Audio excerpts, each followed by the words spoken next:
Fenrir. Fenrir, a monstrous wolf, grows in the halls of the gods, its body expanding with unnatural speed. Fenrir is born to Loki and the giantess Angerboda, a union between trickster god and giant bloodline that produces beings the gods immediately fear. As Fenrir matures, his strength becomes impossible to control. The gods attempt to bind him with chains, but he breaks every restraint forged by divine craftsmen. Finally, the dwarves create Gleipnir, a magical ribbon made from impossible ingredients such as the sound of a cat's footsteps and the roots of mountains. Fenrir suspects deception and demands that a god place a hand in his jaws as a pledge of good faith. The war god Tyr agrees. When the wolf realizes he cannot break the binding, he bites off Tyr's hand. Fenrir remains trapped until Ragnarök, when he breaks free and devours Odin during the final battle of the gods. Jormungandr. Far out in the world-encircling ocean lies a serpent so vast that its body stretches around the entire earth. Jormungandr, another child of Loki and Angerboda, is cast into the sea by the gods shortly after birth because prophecy declares it will bring catastrophe. In the water, the serpent grows endlessly, feeding and expanding until its coils encircle Midgard, the human world. Its body becomes so long that its tail eventually reaches its own mouth. The thunder god Thor repeatedly encounters this creature during legendary confrontations. One tale describes Thor nearly pulling the serpent from the ocean while fishing with a giant's line and ox head bait. Another prophecy states that during Ragnarök, the serpent will rise from the sea, flooding the world with poison. Thor kills the beast in the final battle, but walks only 9 steps afterward before collapsing from the venom released by the dying serpent. Hell. Deep beneath the roots of the world tree stands a silent ruler who governs the land of the dead. Hel, the daughter of Loki and Angerboda, is sent by the gods to rule the underworld realm that shares her name. Her appearance reflects the boundary between life and death. One side of her body is described as living flesh, while the other resembles a corpse. The gods place her in this domain to oversee the souls of those who die from sickness, age, or ordinary causes rather than battle. The realm she governs lies far from the warmth of the living world and is surrounded by cold rivers, dark halls, and guarded gates. When the beloved god Baldur dies, the gods attempt to negotiate his release from Hel's domain. She agrees only if every being in existence mourns him, and when even one refuses, the dead god remains in her kingdom. Sleipnir. Across the skies rides the fastest creature in the Norse cosmos, an 8-legged horse capable of traveling between worlds. Sleipnir is born through one of the most unusual transformations involving Loki. During the construction of Asgard's walls, a giant builder uses a powerful stallion to haul massive stones. To prevent the builder from finishing the work on time, Loki transforms himself into a mare and distracts the stallion, luring it deep into the forest. The two animals disappear for months, and Loki eventually returns, having given birth to the foal Sleipnir. The extraordinary horse is later presented to Odin, the chief of the gods. With 8 legs striking the ground in perfect rhythm, Sleipnir moves faster than any other mount and carries Odin across the realms of gods, giants, and the dead.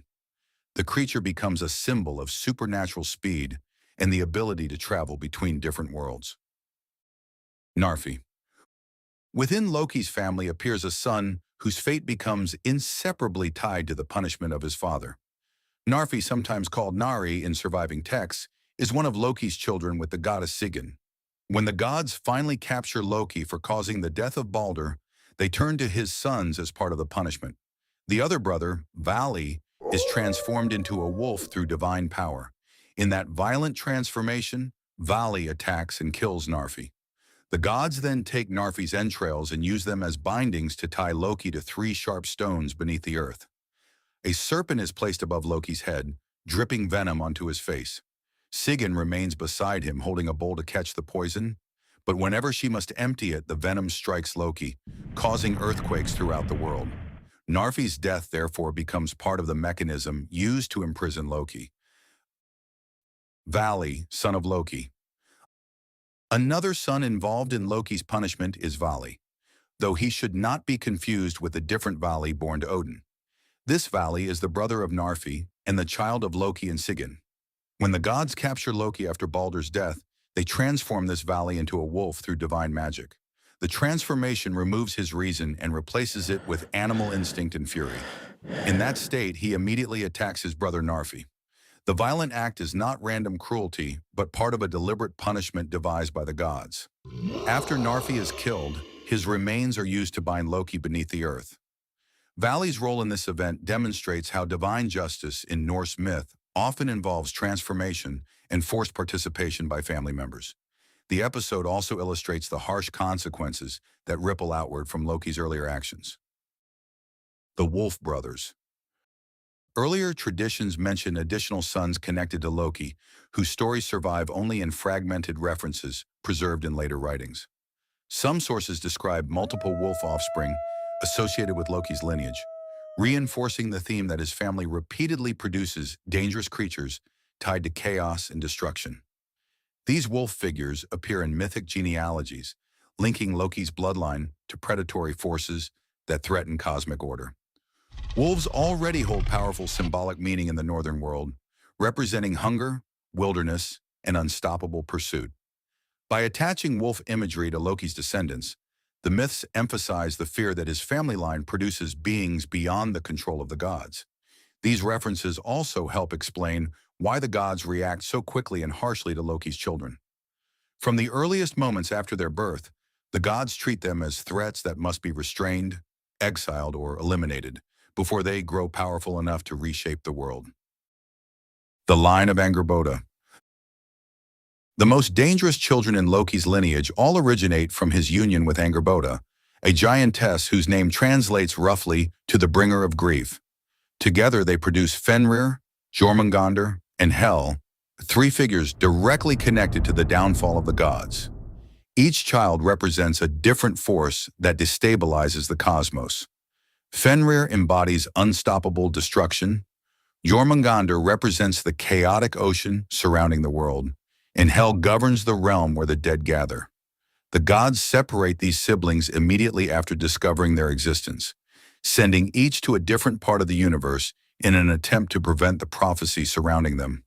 Despite those efforts, every attempt to control their destiny ultimately fails. During Ragnarök, the three siblings fulfill the roles foretold for them, emerging from their separate domains to confront the gods and reshape the structure of the mythic world.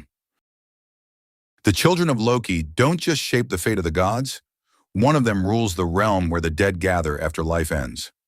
To see how Hel's kingdom compares to the other lands of the dead across mythology, continue with Every Underworld Explained.